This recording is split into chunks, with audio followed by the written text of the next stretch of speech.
Hey everybody, welcome back to One Seed, One World. So today I'm planting tomatoes to get my 2022 garden started, and I'm starting these tomatoes indoors. And I just wanted to go over a couple things with you. If you are a new gardener especially, there are some tips here that might help you. So, out of all the different varieties of tomatoes that you can plant, there's two main types of tomato plants that you can plant. One is indeterminate, which means that the plant is going to keep growing until a disease, pest, or frost kills it off. The vines get super long, you can grow them like up over hoops and all kinds of stuff.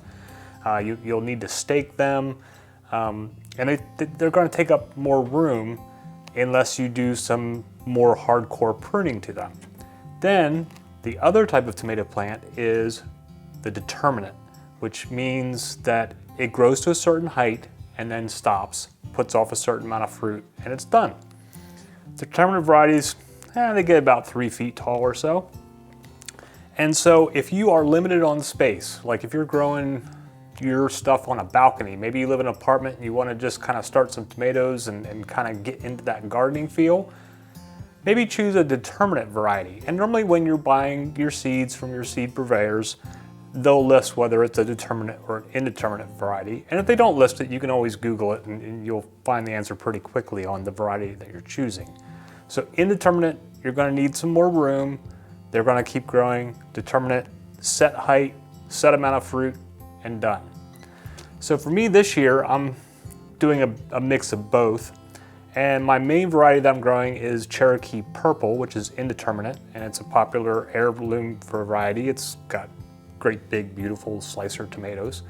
But then this year I also found one called Purple Rain. Purple rain, purple rain.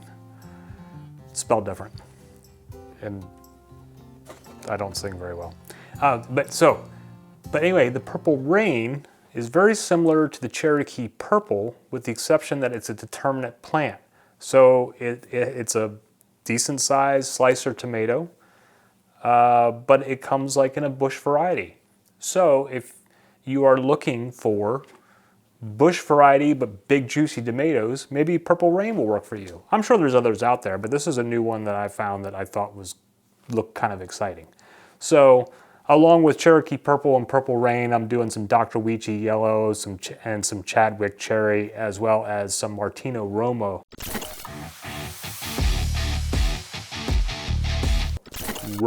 tomatoes, which is, your Roma tomatoes are also determinate.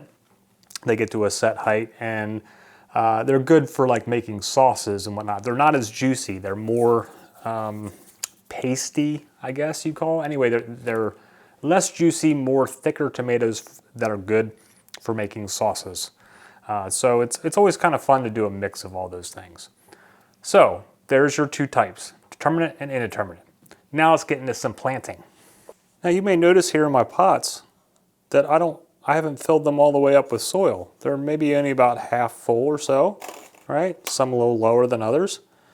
The reason I do this is because starting the seeds indoors when you're growing under artificial light, I tend to run into leggy plants, which means they get real kind of tall and skinny, only a couple leaves on top, and this kind of weak stem that kind of flops all over the place.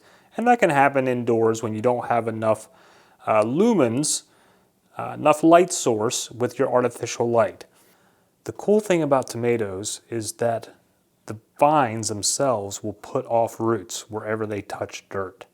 So if you start off with a leggy plant, this like little skinny spindly thing that starts popping up and you're wondering if the thing's going to survive, if you start off with a half pot of dirt, it'll start to grow when it gets 2 or 3 inches or so, and if you notice it starts getting spindly, add more dirt into your pot and fill in around that stem and fill it up the rest of the way.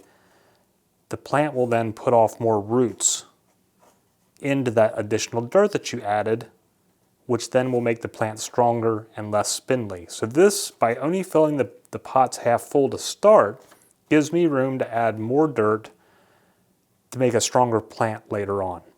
So just something to think about. So with these pots here, I have bottom watered them. So all these little pots are sitting in a tray that have, the pots have holes in them, and then they're sitting in a tray that I put water on the bottom, and then that water is gonna soak up through the soil and give it the water as it needs it. And I'm only putting 2 seeds per pot. Last year I way overplanted my pots and made myself do a lot more work with trying to thin and transplant. But one thing to think about is that tomato seeds generally have a very high germination rate. I mean, if they're from a good seed place and they've been well kept, you know, in a cool, dry place until they're ready to be planted, your seeds should probably have about anywhere from 90 to 100% germination. So you don't need to put like a whole bunch of seeds in here. Just do a couple per pot, and that gives you the best chance. So if one doesn't sprout, you're still gonna get another seed in there to plant, or you're gonna get another seed in there to grow. And if you end up with both of them sprouting per pot, then you've got 2 plants that you can then transplant and separate out, and you end up with double the amount. So I just use a chopstick to make my little holes. They don't have to be very deep.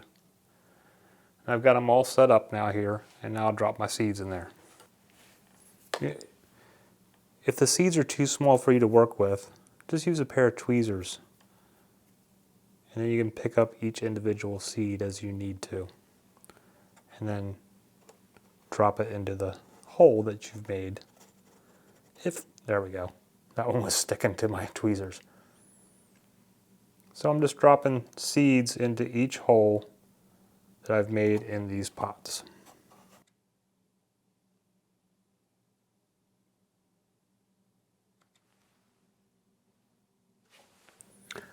Okay, so now I've got a seed in each hole, plus there's 1 or 2 others that may have been dropped here and there by accident. So I might end up with a couple of pots that have more than 2 plants, but I'm going for 2 plants per pot. So now I've got them all in here. This soil is pretty damp from the bottom watering that I did for the most part, but I'm just gonna do a little extra spray on top, because some of these are a little bit drier than others, just to give it a little damping on top. Nothing too crazy. You don't want your water saturated, or yeah, you don't want your water saturated.